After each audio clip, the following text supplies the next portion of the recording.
Part 17 की शुरुआत वहीं से होती है जहां पिछला एपिसोड खत्म हुआ था। तो ही मेरे ग्रुप के एक ग्राउंड ब्रेकिंग सेरेमनी में जाकर नोसुको और उसकी फैमिली को बताती है कि वो कल शादी करने वाली है। जो सुन ये लोग तो हैरान हो जाते हैं। तो ही उन्हें अपने शादी में आने का कहकर जाने लगती है, पर उसे गुआन कहीं दिखाई नहीं देता, इसीलिए वो उसे आसपास देखने लग जाती है। तभी वो लेबर्स में से किलर को पहचान लेती है। गर्दन के पीछे स्क्रैचेस को देखकर वो उसके पीछे जा ही रही होती है। तभी अचानक एक आवाज की वजह से वो गिरने वाली होती है, पर गुआन उसे होल्ड कर लेता है। देन उसे अपना ध्यान रखने के लिए कहता है। दोही के हाथ का बैंडेड हट गया था जिसे वो ठीक कर देता है। अगले सीन में हमें दोही की शादी का वेन्यू दिखाया जाता है जहाँ काफी सारे गेस्ट आए हुए थे। वहीं दोही इधर अपने कंपनी के नए प्रोडक्ट को खुद ही प्रमोट करती है अपने कंपनी के यूट्यूब चैनल के लिए वीडियो बनाकर। इसके बाद मिशन उसे बताने लग जाती है वेडिंग सेरेमनी के पहले पार्ट में उन्हें क्या क्या करना पड़ेगा। सारे ट्रेडिशंस को फॉलो करते हुए एक दूसरे के लिए कस्में वादे खाने के बाद रिंग एक्सचेंज, उसके बाद मैरिज डिक्लेरेशन, फिर एक गाना होगा, स्पीचेस देने पड़ेंगे, फिर रिसेप्शंस और पिक्चर्स भी लेनी पड़ेंगी। और सेकंड पार्ट में न्यूली वेड कपल को सबके सामने एंट्री करनी होगी, केक कटिंग होगा, फिर शैंपेन शावर्स होंगे। आगे तो मिशन और ज्यादा लंबी लिस्ट पढ़ने जा रही थी, पर दोही उन्हें रोक लेती है और कहती है कि इतना सब कुछ करने की जरूरत नहीं है, थोड़ा शॉर्ट एंड सिंपल होगा तब भी चलेगा। इस पर मिशन कहती कि मुझे मैडम जो ने जो काम सौंपा है मैं बस उसे अच्छे से निभाना चाहती हूँ। तो दोही कहती प्लीज फिर भी ये लिस्ट थोड़ी सी छोटी कर लीजिए। तो मिशन तैयारी करने चली जाती है। मिस्टर सॉन्ग इस सक्सेसफुल इवेंट के बारे में बात कर रहे थे कि हमारी बॉस की वेडिंग के साथ साथ हमारा नया प्रोडक्ट भी सुपर हिट होने वाला है और हमारे नए ड्रिंक का सेल तो खतरनाक होने वाला है। तो दोही उन्हें शाबाशी देती है उनके इस आइडिया के लिए। तो ये दोनों दोही को ऑल द बेस्ट विश करके चले जाते हैं। तो दोही अपने आप को वेडिंग ड्रेस में देखकर मैडम जी को याद करते हुए कहती है कि आप यही चाहती थी ना, अब तो आप खुश हो ना। तभी दोही मैडम जी को इमेजिन करती है जो उसके सामने आकर बैठ जाती है। कहती है ये कैसी वेडिंग ड्रेस ली है तुमने, क्या तुम्हें इससे ब्यूटीफुल ड्रेस नहीं मिली? मुझे पता है कि तुम कॉन्ट्रैक्ट मैरिज कर रही हो, पर फिर भी तुम मिशन से कहकर अपनी शादी के लिए कोई भी ड्रेस कैसे ला सकती हो? ये तुम्हारी शादी का सवाल है। दोही कहती है अभी भी आप इतनी ज्यादा बकबक करती हो, ऐसा करेंगी तो आपकी शिकायतों का लिस्ट तो कभी खत्म ही नहीं होगी। क्या आप कुछ अच्छा नहीं बोल सकती? आखिरकार आज मेरी शादी है। मैडम जी उसे अपने प्लांट्स की ब्रीडिंग का एग्जाम्पल देते हुए कहती है तुम दोनों की जोड़ी काफी अच्छी है। दोही ये सुनकर काफी खुश होती है और उनसे पूछती है कि आप उस दुनिया में कैसी हैं? मैडम जो कहती है कि क्या तुम्हें पता भी है कि मैं कहाँ हूँ? दोही कहती है कि लोग कहते हैं कि अमीर लोग मरने के बाद हेवन में नहीं जाते और आप हेल में भी नहीं जा सकती क्योंकि आप बहुत अच्छी हो। तो वो इमोशनल होकर उनसे ही पूछती है कि आप मुझे अकेला छोड़कर कहाँ चली गई मैडम जू?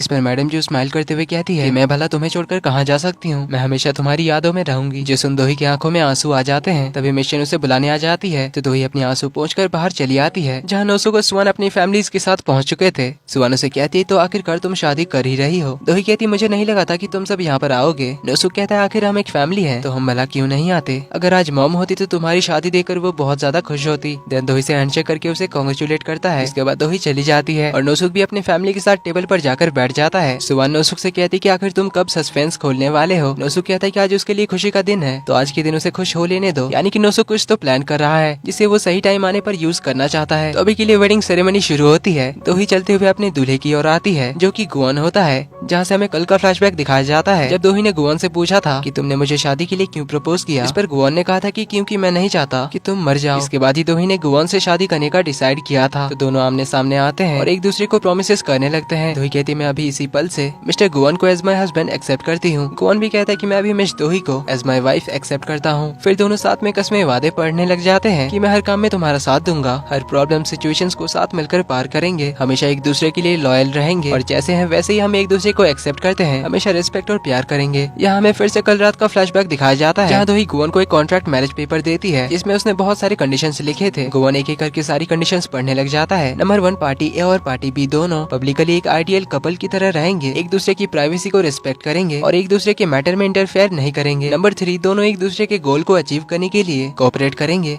और ये कॉन्ट्रैक्ट तब एक्सपायर होगा जब दोनों अपने गोल्स को अचीव कर लेंगे। इसी के पैरेलल में दोनों की रिंग एक्सचेंज सेरेमनी भी हो जाती है। इसके बाद मिस्टर जिन इनका मैरिज डिक्लेरेशन करते हैं एंड कहते हैं कि अब bride and groom as a married couple aisle के ऊपर अपने कदम बढ़ाएंगे, जिससे दोनों एक दूसरे को प्रॉमिस करेंगे कि अपनी बाकी की जिंदगी ऐसे ही एक दूसरे के साथ और पास में रहकर गुजारेंगे। इस पर गुआन तो अपना हाथ उठाकर कहता है कि एक सेकंड रुकना और दोही को धीरे से कहता है कि बाकी की जिंदगी साथ बितानी है, ये तो हमारी डील के अकॉर्डिंग कॉन्ट्रैक्ट में नहीं लिखा था। तो दोही सामने हंसते हुए थोड़ा धीरे से कहती है कि ये सब बस कहने की बातें हैं, जो कहते हैं वो करते चलो। इस पर गुआन कहता है मैं ऐसा नहीं कर सकता, एज ए डेमन मैं कॉन्ट्रैक्ट्स और प्रॉमिसेस को काफी सीरियसली लेता हूँ और मेरी जिंदगी अभी भी बहुत लंबी है, जितना तुम सोच भी नहीं सकती, इसीलिए मैं ये प्रॉमिस नहीं कर सकता। तो दोही मिस्टर जिन को इशारा करके अपने पास बुलाती है और ये बाकी की जिंदगी साथ बिताने वाली लाइन को छोड़कर दूसरे प्रोमिसेस पढ़ने के लिए कहती है। तो मिस्टर जिन वैसा ही करते हैं। दोही और गुआन आइल के ऊपर चलते हुए जाते हैं। बाकी सब तालियां बजाकर उन्हें कांग्रेचुलेट करते हैं। वहीं सुवान तो गुआन को देखकर कहती है कि ये बॉडीगार्ड कुछ ज्यादा ही हैंडसम नहीं है बॉडीगार्ड बनने के लिए। इधर मिश्रा तो काफी ज्यादा हार्ट ब्रोकन होकर ताली बजा रही थी, जो देख सॉन्ग कहता है जरा हैप्पी होकर ताली बजाओ। मिश्रा कहती है कि मैं तो गुआन के साथ अपने आप को शिप कर रही थी, पर अब तो ये कभी पॉसिबल नहीं होगा, इसीलिए वो तो सैड होती है। वहीं इधर मिशन और बटलर में तो ताली बजाने का कंपटीशन ही शुरू हो जाता है। दोनों खुशी में आकर कुछ ज्यादा ही जोश में ताली बजाकर चिल्ला चिल्ला कर सेलिब्रेट करने लगते हैं। वहीं अपना जोसियक तो काफी सैड होकर उन दोनों को देखता है, पर दोही को खुश देखकर वो भी हैप्पी होता है। अभी दोही की नजर जाती है म्योंग पर, जो काफी अजीब तरह से उसे घूरने लगता है और एक एविल हंसी के साथ अपने बड़े बड़े दांत दिखाने लगता है, जो दोही को काफी अजीब लगता है। वो रुक जाती है, पर म्योंग हंसते हुए चला जाता है। तो दोही भी गुआन के साथ आगे बढ़ जाती है। इसके बाद दोनों की फोटो सेशन होती है। दोनों थोड़े दूर खड़े होते हैं, तो रिपोर्टर्स और फोटोग्राफर्स उन्हें एक दूसरे की ओर फेस करने को कहते हैं और थोड़ा करीब आने के लिए कहते हैं, पर गुआन तो ऐसे ही दोही की ओर घूम जाता है। दोही कहती क्या तुम भूल गए कि हम एक कपल हैं, इसीलिए थोड़ा अच्छे से ट्राई करो। गुआन कहता है ठीक है। ये बोलकर वो दोही को अपने करीब कर लेता है और पूछता है क्या इतना काफी है। तो वो थोड़ा स्माइल करते हुए कहती है कि ये थोड़ा ज्यादा हो रहा है। तो गुआन उसे छोड़ देता है, कहता है पहले डिसाइड कर लो कि तुम्हें क्या करना है। इधर मिशन और बटलर दोनों साथ में होते हैं और इन्हें देख खुश हो रहे थे। बटलर कहता है कि मेरे बॉस बेस्ट है। जो मिशन कहती है कि क्या तुम्हारा मतलब है कि हमारी दोही मैडम अच्छी नहीं है। बटलर कहता है मैंने तो ये नहीं कहा, तुम इन्हें समझ लिया, मतलब यही सच होगा। जो मिशन तो अपने हाथों के फाइल्स को झाड़ने के लिए उठाती है, पर ये देखकर ही बटलर तो डर के मारे भाग जाता है। इधर फोटोग्राफर्स दोनों को किस करने के लिए कहते हैं। दोही कहती है ये थोड़ा प्राइवेट मैटर है। तभी पीछे से एक रिपोर्टर कहता है कि मैंने सुना है कि आपने ये शादी चेयरमैन बनने के लिए की है। जो दोही हंसते हुए कहती है बस किस करना है ना, कोई बड़ी बात नहीं है। ये बोलकर वो गुआन को अपनी ओर घुमाती है। गुआन पूछता है क्या ये जरूरी है। तो दोही उन्हें अपने कॉन्ट्रैक्ट का फर्स्ट कंडीशन याद दिलाती है कि पार्टी ए और पार्टी बी को पब्लिकली एक आइडियल कपल बनकर रहना है। जो गुआन कहता है ठीक है फिर। ये बोलकर वो दोही के फेस पे अपना हाथ रखकर उसके करीब जाने लगता है। दोही तो काफी ज्यादा नर्वस लग रही होती है। दोनों के बीच टेंशन बढ़ते जाता है, पर गुआन उसके होठ पर अपना थंब रखकर अपने थंब को किस करता है, जो सामने की ओर से रिपोर्टर्स को नजर नहीं आता। अब उन्हें किस करता हुआ जूसियोक देखकर तो सैड होता है। तभी फोटोग्राफर्स उनकी सोलो पिक्चर्स लेने की बात करते हैं, तो गुआन जाने लगता है, लेकिन फोटोग्राफर्स तो पहले उसी को बुलाते हैं, इसलिए दोही पीछे चली जाती है। तो सब लोग गुआन की फोटोज क्लिक करने लग जाते हैं। तो बटलर उसे फोटोज खिंचाने की पोज बताने लगता है और इधर दोही जूसियोक से बात करने आती है। तो जूसियोक कहता है कि शायद मैं ही तुम्हारे काबिल नहीं था। दोही कहती है बिल्कुल नहीं, बल्कि तुम परफेक्ट हो और मेरे लिए तुम हमेशा मेरी फैमिली हो, इस पर मुझे सबसे ज्यादा ट्रस्ट है। तभी गुआन पीछे मुड़कर देखता है, जहाँ जूसियोक को दोही के साथ देखकर तो उसके एक्सप्रेशन ही बदल जाते हैं। पर जूसियोक गुआन को देखकर कहता है कि भले ही गुआन बाकी सबके साथ कितना भी रूड हो, लेकिन तुम्हारे साथ वो काफी अच्छा है। एक और बात याद रखना कि मैं हमेशा तुम्हारे साइड हूँ। जिस पर दोही उसे थैंक यू कहती है। तभी दोही और गुआन को यहाँ से पिक करने के लिए मिशन कार लेकर आ जाती है, जिसे मिशन अपनी तरीके से डेकोरेट करके लाई थी। तभी गुआन दोही के पास आ जाता है और उसका हाथ पकड़ के कहता है कि चले बेबी। दोही पूछती है अब ये बेबी का क्या नाटक है, तो क्या मैं तुम्हें हनी बुलाऊं, चलेगा तुम्हें। ये सब तो गुआन जूसियोक के सामने जानबूझकर बोल रहा था, तो सीन यहाँ पर ऑकवर्ड ना हो जाए, इसीलिए दोही अपना हाथ छुड़ाकर चली जाती है। जूसियोक उसकी ओर देख रहा होता है, तो गुआन कहता है कि हेलो किधर देख रहा है, एक मैरिड वुमन को घूरना अच्छी बात नहीं होती, और मेरे सामने तो बिल्कुल भी मत देखना, क्योंकि मेरी नजरें तुम्हें ही देख रही है। ये कहकर वो भी कार में बैठ जाता है और कार के अंदर से भी गुआन जूसियोक को इधर घूरने से मना करता है और मिस दोही के घर की ओर कार लेकर निकल जाती है। इसी के साथ पार्ट 17 का एंड यहीं पर होता है। अब इनके इस कॉन्ट्रैक्ट मैरिज में कितने हंगामे होंगे देखेंगे हम अगले पार्ट में।